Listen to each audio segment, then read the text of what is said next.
We know that a Kohen Gadol is not allowed to marry certain women. And we do know that a Kohen Hedjit is allowed to marry, actually is also not allowed to marry certain women. But the Kohen Gadol has one specific woman that he cannot marry over the Kohen Hedjit. What does that mean? Kohen Hedjit is not allowed to marry a Grusha. He's not allowed to marry a Chalutza. He's not allowed to marry a Cholol. He's not allowed to marry a Gioris. But a Kohen Gadol has one added woman that he is not allowed to marry, and that is an almana, a widow. And the obvious question is not why a Kohen can't marry those, but why a Kohen Gadol, Dafka a Kohen Gadol, is not allowed to marry an almana, a widow. And if I didn't see this myself in the Das Kain and Bali Taisvis, I wouldn't believe it. I wouldn't believe it. But what the Das Kain and Bali Taisvis says, the reason actually, now we don't need to know reasons, but he actually gives a reason. The Bali Taisvis, he gives the reason why a Kohen Gadol is not allowed to marry an almana.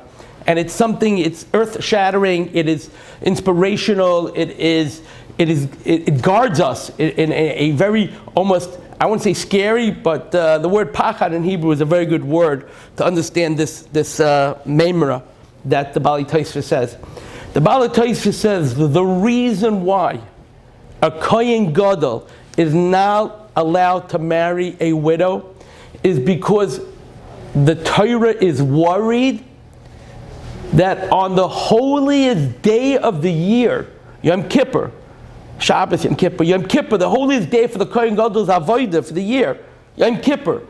At the holiest time in the afternoon, when he's about to enter the holiest place in the world, the Kodesh HaKadoshim, and the Kohen Gadol is at the peak of his ruchnius, he's at the peak of his kedusha, he's at the peak of him being able to do for Klal Yisrael, which no other time of the year this Kohen Gadol can do.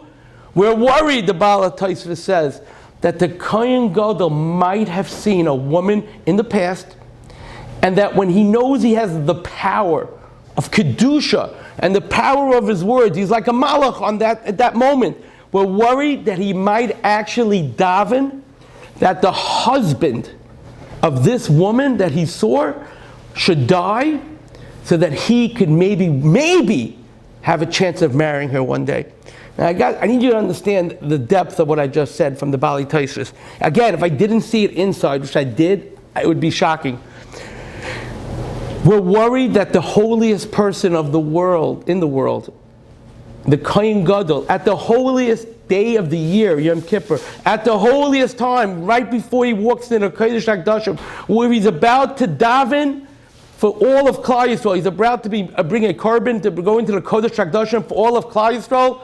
We're worried that in his mind, he might have seen a woman, and because he knows he has the power of Dibur, the power to daven for Klal Yisrael, he will actually have in mind at that moment to daven that another husband should die, so that because he can't marry Grusha anyway, that he should die, and therefore what would happen? He would think about maybe having a chance of marrying this woman. This is the koach. This is the koach of what it means a person has to be careful when it comes to certain inyanim of arayas, of ishus, that we're worried that Kohen Gadol might have that machshava, and he might be able to accomplish it through his tefillah, which also shows the greatness of tefillah from the Kohen Gadol.